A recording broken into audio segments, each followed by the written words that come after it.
friends. We are having a very emotional morning, so I apologize. But are you stuck?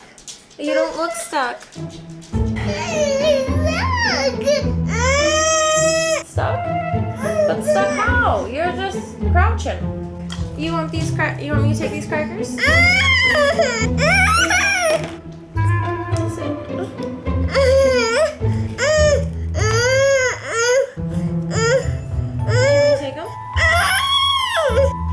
I can't, I'm not sure what it is. The reality of like how quickly the incubation period just being like really short. Hey, honey, hey, it's okay.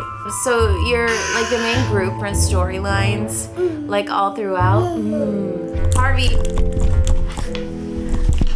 Oh my gosh. Toddler life, man, it's rough. So a quick thoughts, I gotta this slightly because I'm always shorter than I think I am. So quick thoughts on Station 11 by Emily St. John Mandel. I'm not sure. But oh my goodness, I really enjoyed this science fiction. I think I enjoyed it more than Sea of Tranquility, which I know is her more hyped book. It's the one that I see more often. But this one was really, it followed kind of that same style where you've got a series of different kind of like storylines and groups of people that you're following, but they're going through the same experience. Just really clever ways that those stories overlap and intertwine. I cared for all of the characters so much, and it's a pandemic story. So it was particularly, like there were times where I was reading it and I was quite scared, chilled and triggered by a lot of the things that were happening and coming up because they were so similar to life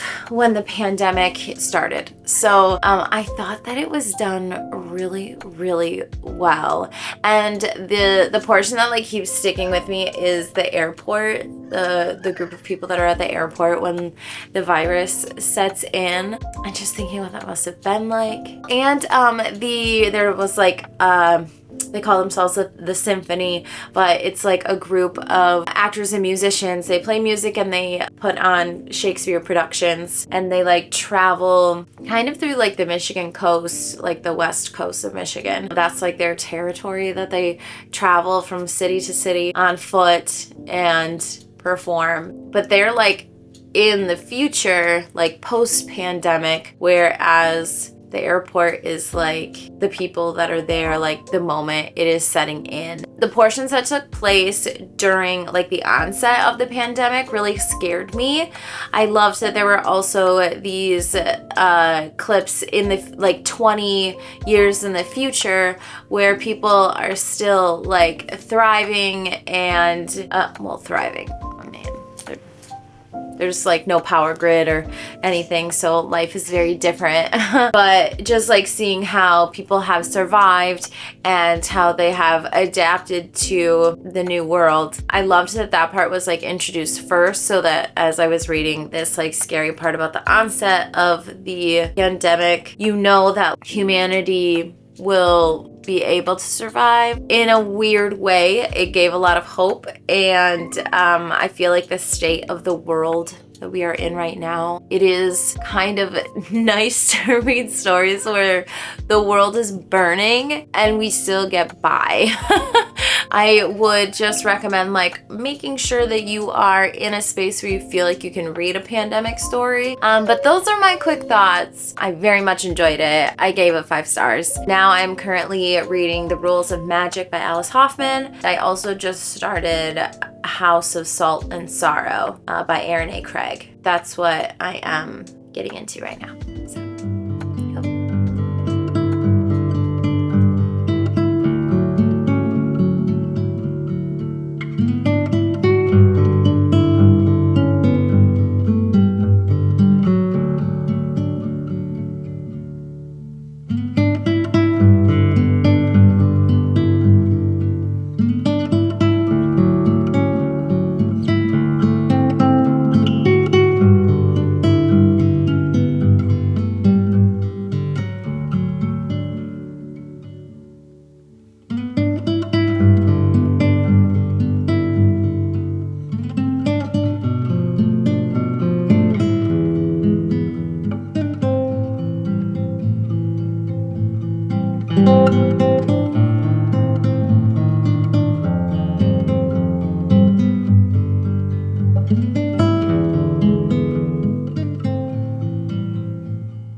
Hi friends. It is currently Wednesday. I just finished The Rules of Magic by Alice Hoffman, which is the prequel. It's a prequel to Practical Magic. It takes place after magic lessons. I'm trying to keep track. It follows like the two ants that are in Practical Magic, and I really, really enjoyed it. Like, I think this one might be my favorite of the three that I read. I still haven't read, is it the Book of Magic? Something like that. This one, I like Franny and Jet, like I just loved them both so much. And Vincent, the brother, as well. The overall message of the story to love more is just like so sweet. And I really, really enjoyed that one. That was really good. I'm very happy that I read it. I have recently started A House of Salt and Sorrows, which I'm like maybe like 60-ish pages in at this point. I don't know. We'll see if I like it. I still can't tell if it's gonna be a story that I enjoy or not.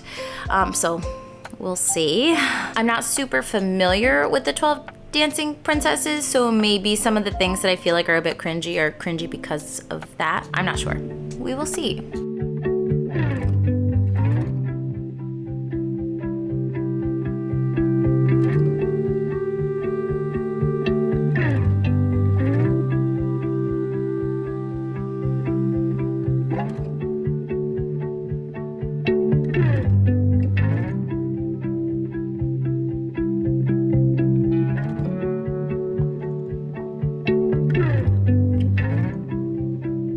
Quick little update on House of Salt and Sorrows. I am on page 125. I know, not very far. I've been trying, like I've been committing time to reading it, but for whatever reason, like I'm just dragging through it. But if I see the word unseen one more time, I might lose my mind. So many things remain unseen. And I'm like, if they are unseen, are they just in your mind? Because unseen, that's driving me crazy. That's really all I have to say right now. Like, I just can't stop thinking about the word unseen and how many times it has come up. I'm trying to stay open-minded because I really want to like it. But so far, I'm just kind of like, our main character, Anna Lee, like, I don't really feel anything for her. She's just kind of there observing, and she doesn't feel like she's like actively driven by anything. I mean, she thinks that her sister was murdered and wants to solve that murder. I don't even know that we're at page 125 and she hasn't even like taken the initiative to like try and solve it. She's just like, oh, I really should ask father, but he's so busy. I'm just having a hard time getting into it.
Final thoughts on A House of Salt and Sorrows. I finished it a few days ago, but did not feel compelled to really talk about it because I didn't enjoy it. Anna Lee, the main character that you're following, I just felt she had no depth and no purpose. Like, the motivation for anything that she's doing, I just didn't understand. And really, like, she wasn't doing that much. So, like, I really struggled with how corny the characters and the places' names were. The word unseen became, like, just a really big pet peeve of mine, as you saw in the previous clip. It continued to come up after I filmed that as well. And I guess really it just like came down to like me not caring about the character and the romance not making sense to me. And like them, telling each other that they love each other and stuff like that. Like I'm like, what? Like you barely know each other. And the time that you have spent together, you've barely interacted. How could you love each other? Unless there's a bunch of stuff happening off the page that we're not seeing. But otherwise, I don't think you do. I think you may be attracted to one another, maybe. But I don't think you love each other. I don't think you know each other. Oh, and I forgot, but another one that I read this week, The Maidens. I forgot that I read this because this was an audiobook. It was on script. I did really enjoy it, especially after coming off of A House of Salt and Sorrows that I didn't care for. I did have a good time with this. I was curious about the mystery. It was able to pull me in. Some of these characters are acting so strange. I wanted to know what was up with them. The twist at the end I didn't think was super creative. You definitely like saw it coming the whole time. But that being said, I still really enjoyed the university setting. The professor character I thought was really interesting, and like the group of maidens. So the setting and the vibes was really enjoyable that way, and just like the academic exploration of like Greek tragedy and that kind of thing. It was fun that way. I liked this one. I liked The Rules of Magic. I did not like The House of Salt and Sorrows, and I loved Station 11. So that's where we ended up this week. Those are the 4 books I read, and yeah. I'm so short. I'm so short. This is like the lowest setting. Like, what am I gonna do? That helps a little bit. Okay. So, and currently I am reading To Sleep in a Sea of Stars, which has been very interesting so far. I am almost halfway, but as you can see, she's thick. And so it's taking me some time. Oh, it's over 800 pages. It has exceptional flappiness, so it feels fantastic to hold and to read. And I'm also listening to the audiobook, which I love to do with science fiction because I feel like it just like pulls me right into the story. But I really love the characters so far, and Kira, who's our main character that we're following, comes in contact with like an alien parasite type thing. Now all of this chaos has ensued because of this parasite that she has come in contact with. It's kind of like all of the trouble that is coming up with that. But there's also like interstellar like warfare and stuff happening. So it's I've loved it. I've loved it so far. I mean, I always love a story set in space. Yeah, this one has just been really, really enjoyable, and I really like the relationship between Kira and the captain of the ship that has rescued her. Is it Falcone? That feels right. The characters are being built really well because there are like layers like constantly being revealed on each of them, and so you're just getting so much more depth on all of them and all of their stories. And I think it was kind of like what I was really longing for as a reader after reading a book that I felt like didn't have a lot of depth in character development. So this is like, it's just perfect to me right now. I love this. Which, again, do I just love sci-fi? I don't know. Is that what it is? Maybe.